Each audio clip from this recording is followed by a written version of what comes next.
Junio de 1944.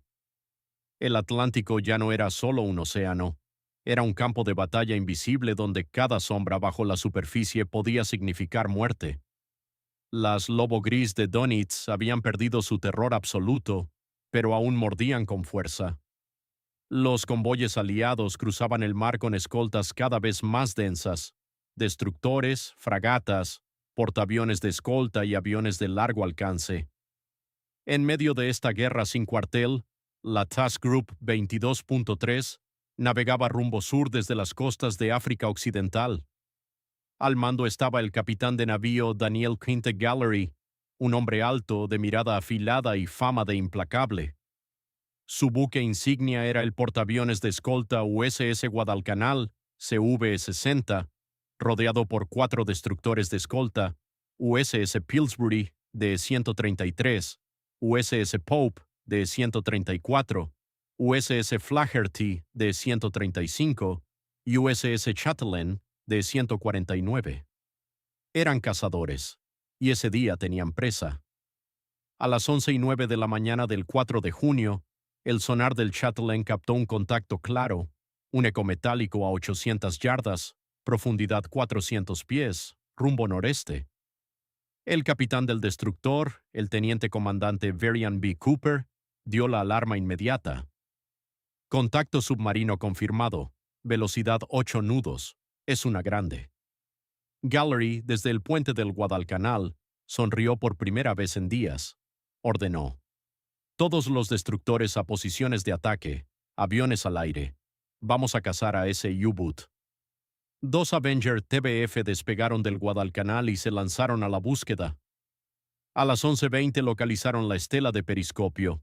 Era la U-505, una submarina tipo 9CE bajo el mando del capitán de corbeta Paul Meyer. La U-505 había salido de Brest semanas atrás, patrullado sin éxito, y ahora regresaba con combustible bajo y algunos documentos valiosos a bordo, códigos recientes, informes de inteligencia y una máquina Enigma en perfecto estado. Meyer sabía que la caza aliada era feroz, había oído las explosiones de profundidad durante días, pero no esperaba que lo encontraran tan rápido. Los Avenger lanzaron cargas de profundidad. El agua estalló en columnas blancas. La U-505 se sacudió violentamente. Luces apagadas, mamparas agrietadas, un tanque de combustible roto. Meyer ordenó inmersión máxima, pero el daño era grave. El sonar aliado no lo perdía. A las 13:00 el Chatelain, el Pope y el Pillsbury lanzaron una salva coordinada de 24 cargas de profundidad. La U-505 fue lanzada como un juguete en una tormenta. El casco crujió, el aire comprimido silbó por las grietas, el timón quedó atascado. Meyer gritó: «Superficie de emergencia, no podemos aguantar más». A las 13:10 la U-505 rompió la superficie con un estruendo. El agua corría por la cubierta, la torreta humeaba.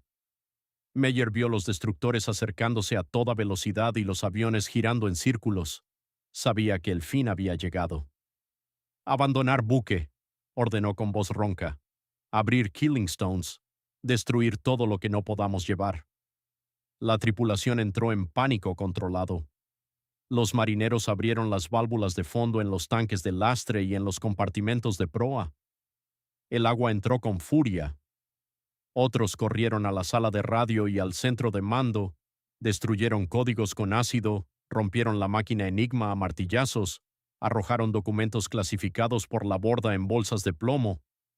Pero en la prisa no lo hicieron todo. Algunos papeles quedaron intactos, la Enigma estaba dañada pero no destruida por completo, y el radar Wannsee y las nuevas torpedas acústicas T5 Sound Koenig seguían a bordo. Meyer fue el último en salir de la torreta. Vio cómo su tripulación saltaba al agua, 58 hombres nadando desesperadamente hacia los botes inflables que habían lanzado. Algunos dispararon con pistolas hacia los aviones estadounidenses que ametrallaban la cubierta para impedir sabotajes. Uno de ellos fue alcanzado y cayó al mar. Gallery, desde el Guadalcanal, observó la escena con binoculares. La U-505 flotaba, inclinada a estribor, humo saliendo de la torreta, pero no se hundía rápido. Los Killing Stones estaban abiertos, pero no todos. La inundación era parcial. Ordenó por radio a sus destructores: no disparen más, no la hundan, vamos a capturarla. El silencio en el puente fue total. Capturar una submarina alemana en pleno océano, a flote y con la tripulación aún resistiendo, era una locura. Nadie lo había hecho desde la Primera Guerra Mundial. El riesgo era enorme. La U-505 podía explotar en cualquier momento, hundirse arrastrando a los abordadores, o los alemanes podían activar cargas de demolición internas. Pero Gallery sabía el valor incalculable: una enigma intacta, códigos actuales, tecnología nueva. Eso podía cambiar la guerra en el Atlántico. Pillsbury, acérquese y lance equipo de abordaje, ordenó. Vamos a tomar esa maldita cosa antes de que se vaya al fondo. El USS Pillsbury se acercó a toda máquina, colocándose borda con borda contra la submarina inclinada. Las olas golpeaban fuerte. El creen de la U-505 hacía que la cubierta fuera una pendiente resbaladiza. 9 hombres, liderados por el teniente Albert David, saltaron desde la cubierta del destructor a la del submarino. Llevaban rifles, pistolas, granadas de humo y herramientas. Los alemanes que aún quedaban en la torreta intentaron resistir. Uno disparó con una MP-40, pero fue abatido rápidamente. Los demás se rindieron o saltaron al agua. David y sus hombres corrieron hacia las escotillas abiertas. Dentro era un infierno: agua hasta las rodillas en los pasillos, humo acre, luces parpadeantes, olor a aceite quemado y cables derretidos. Bajaron al centro de mando.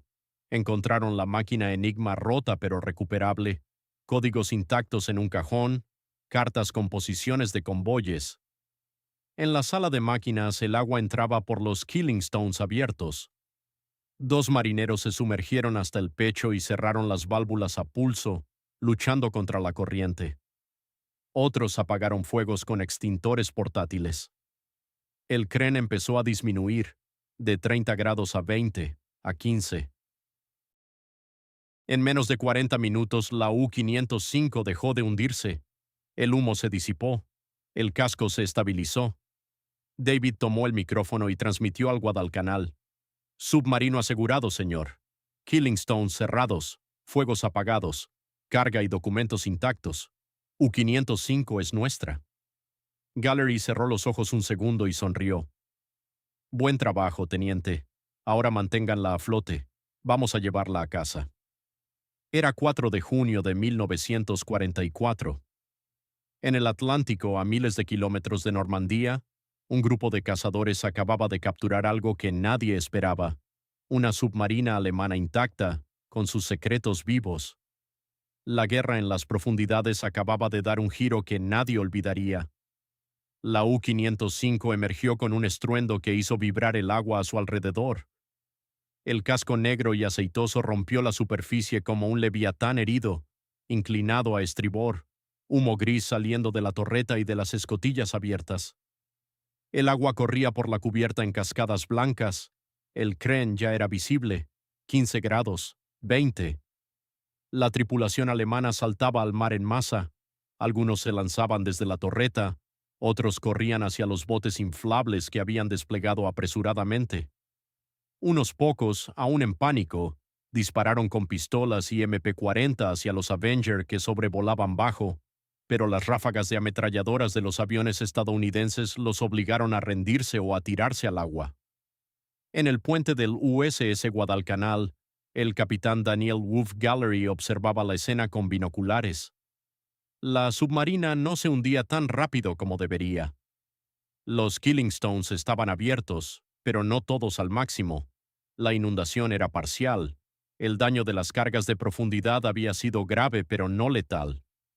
Gallery vio cómo la tripulación alemana abandonaba el buque en desorden: 58 hombres nadando, algunos gritando, otros intentando destruir lo último que quedaba a bordo. Pero la U-505 seguía a flote.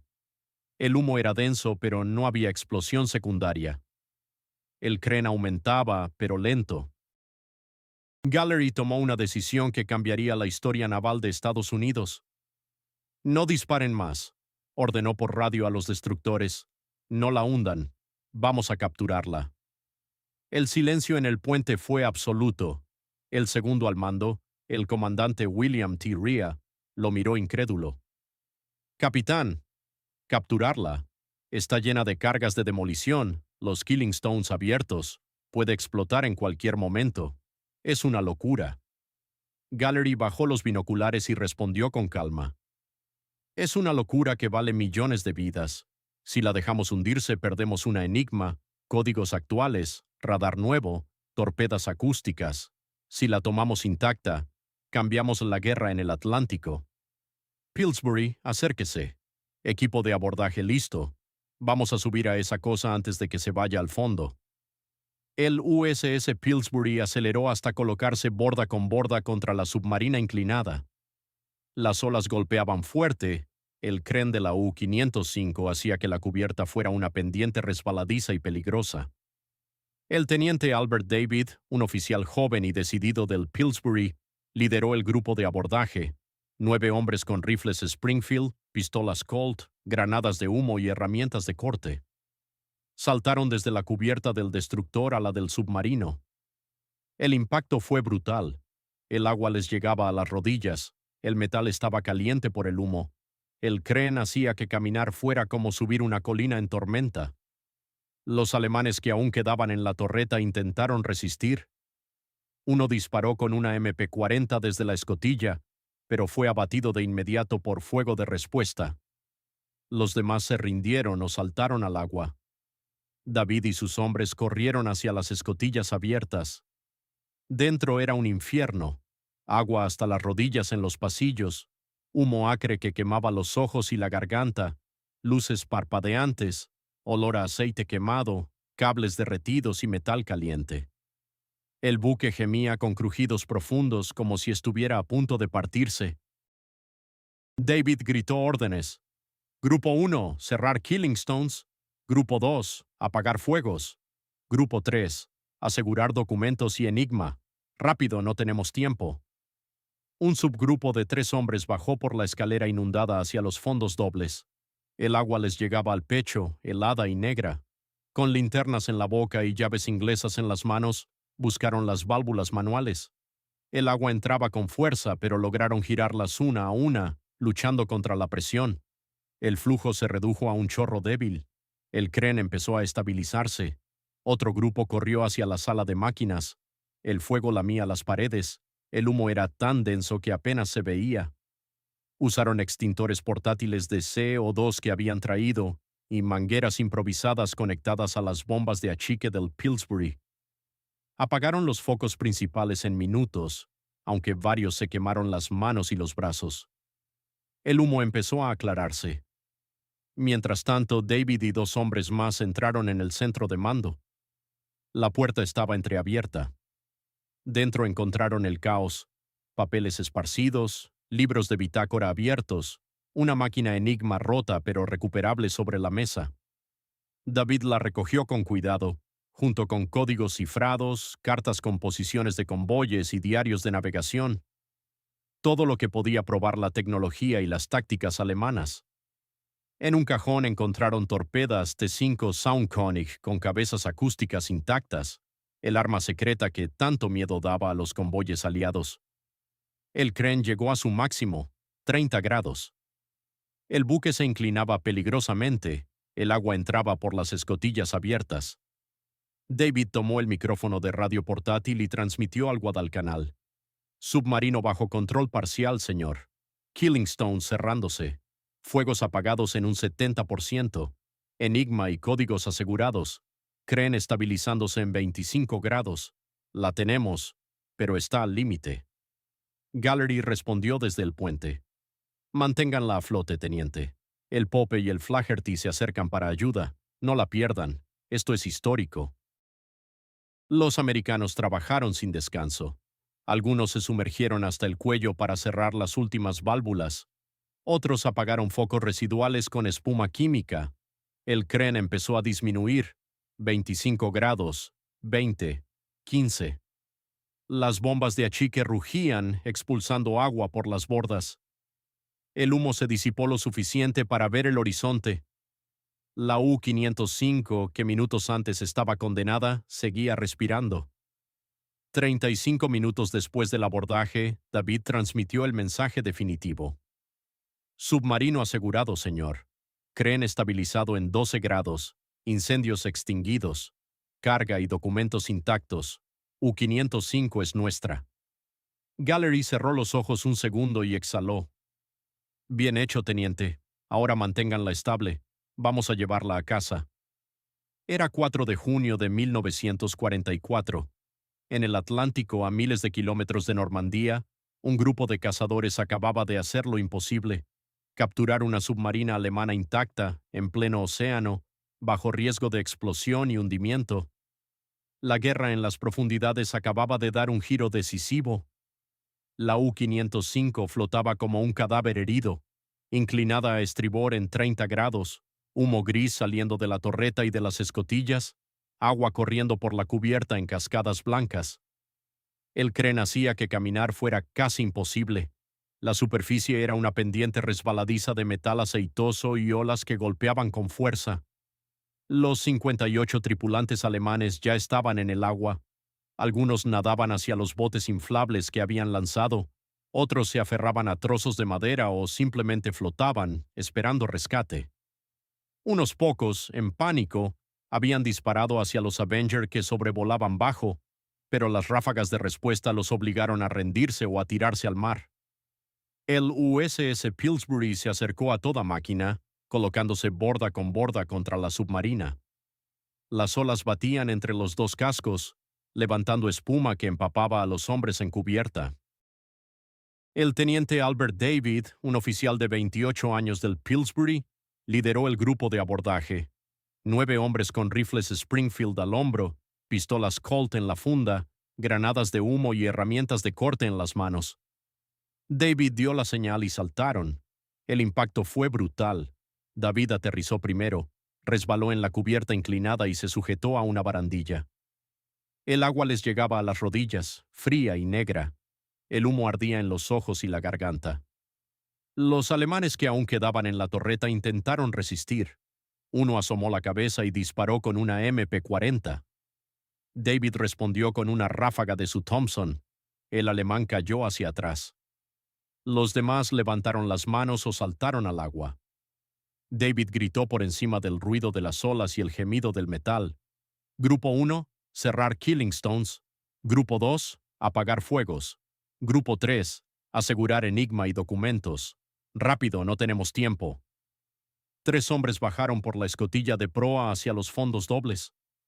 El agua les llegaba al pecho, helada y con olor a combustible. Con linternas en la boca y llaves inglesas en las manos, buscaron las válvulas manuales. El agua entraba con fuerza, empujándolos contra las mamparas.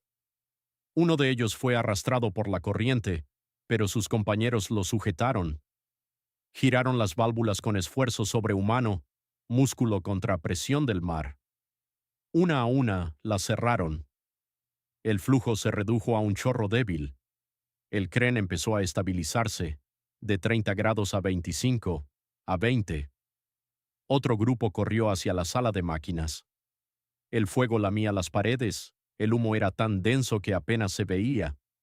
Usaron extintores de CO2 que habían traído del Pillsbury y mangueras improvisadas conectadas a las bombas de achique.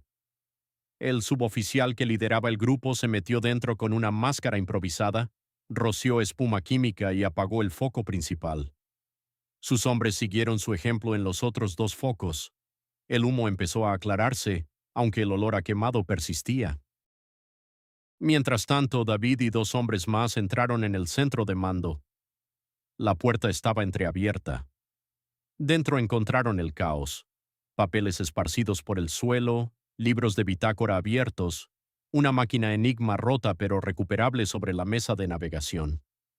David la recogió con cuidado, junto con códigos cifrados, cartas con posiciones de convoyes y diarios de navegación. En un cajón encontraron torpedas T5 Soundconic con cabezas acústicas intactas. el arma secreta que tanto miedo daba a los convoyes aliados. Todo lo que podía probar la tecnología y las tácticas alemanas fue metido en bolsas impermeables y subido a cubierta. El Kren seguía en 25 grados. El buque crujía como si estuviera a punto de partirse. David tomó el micrófono de radio portátil y transmitió al Guadalcanal. Submarino bajo control parcial, señor. Killingstone cerrándose. Fuegos apagados en un 70%. Enigma y códigos asegurados. Kren estabilizándose en 20 grados. La tenemos, pero está al límite. Gallery respondió desde el puente. Manténganla a flote, teniente. El Pope y el Flaherty se acercan para ayuda. No la pierdan. Esto es histórico. Los americanos trabajaron sin descanso. Algunos se sumergieron hasta el cuello para cerrar las últimas válvulas. Otros apagaron focos residuales con espuma química. El Kren empezó a disminuir. 20 grados, 15, 12. Las bombas de achique rugían, expulsando agua por las bordas. El humo se disipó lo suficiente para ver el horizonte. La U-505, que minutos antes estaba condenada, seguía respirando. 35 minutos después del abordaje, David transmitió el mensaje definitivo. Submarino asegurado, señor. Kren estabilizado en 12 grados. Incendios extinguidos. Carga y documentos intactos. U-505 es nuestra. Gallery cerró los ojos un segundo y exhaló. Bien hecho, teniente. Ahora manténganla estable. Vamos a llevarla a casa. Los destructores Pope y Flaherty se acercaron para ayudar con remolque improvisado. Los prisioneros alemanes fueron recogidos del agua y subidos a bordo del Guadalcanal. Uno de ellos, el radiotelegrafista, lloraba en silencio al ver su submarina, que debía desaparecer en el fondo, ahora en manos enemigas. Era 4 de junio de 1944. En el Atlántico, a miles de kilómetros de Normandía, un grupo de cazadores acababa de hacer lo imposible: capturar una submarina alemana intacta en pleno océano, bajo riesgo de explosión y hundimiento. La guerra en las profundidades acababa de dar un giro decisivo. La U-505 ya no se hundía. El Kren se había estabilizado en 12 grados a estribor. El humo se disipaba lentamente, dejando un olor acre que impregnaba todo el casco. Las bombas de achique rugían sin parar, expulsando agua por las bordas en chorros constantes. El teniente Albert David y sus hombres seguían trabajando, revisaban cada compartimento, sellaban grietas con parches improvisados, reforzaban mamparas debilitadas por el fuego y el impacto de las cargas de profundidad. El submarino gemía con crujidos profundos, pero ya no amenazaba con partirse o explotar. En el centro de mando, David catalogaba los tesoros encontrados. La máquina Enigma estaba dañada pero recuperable, sus rotores intactos, cables y placas aún funcionales. Junto a ella, códigos cifrados actuales, libros de señales, diarios de navegación con rutas de convoyes marcados en rojo, informes de inteligencia sobre posiciones aliadas.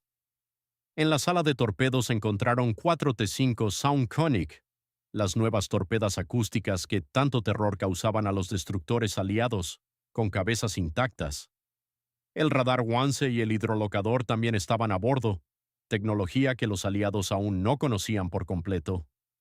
David tomó el micrófono y transmitió al Guadalcanal. Señor, submarino asegurado al 100%. Kren controlado. Incendios extinguidos. Toda la carga y documentos intactos. Solicito remolque urgente antes de que el tiempo empeore. El capitán Gallery respondió con voz firme. Excelente, teniente. El Pope y el Flaherty ya están pasando cables. Manténganla estable. Esto es histórico. Han capturado una U-boot intacta en pleno océano. Nadie lo había hecho desde la Gran Guerra. Los destructores se acercaron con cuidado. El Pope pasó un cable de remolque improvisado desde la proa de la U-505. El Flaherty ayudó a estabilizar desde estribor. El Guadalcanal cubría con sus Avenger, vigilando cualquier posible intervención alemana. Los 58 prisioneros fueron recogidos del agua y subidos a bordo del portaaviones, exhaustos, mojados, algunos heridos, pero vivos. Uno de ellos, el radiotelegrafista, Miró hacia su submarina con lágrimas en los ojos. Meyer, el capitán, fue interrogado de inmediato en el Guadalcanal. Se mantuvo en silencio, pero su expresión lo decía todo. Sabía que su buque acababa de convertirse en el peor regalo que podía hacerle a la Kriegsmarine. El remolque empezó al atardecer.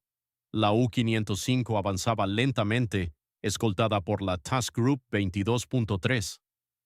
El viaje duró varios días hasta llegar a las Bermudas, donde fue inspeccionada en secreto. De allí fue llevada a Portsmouth, New Hampshire, y finalmente a Chicago, donde se convirtió en el único submarino tipo 9CE preservado del mundo. Hoy está en el Museum of Science and Industry, abierto al público.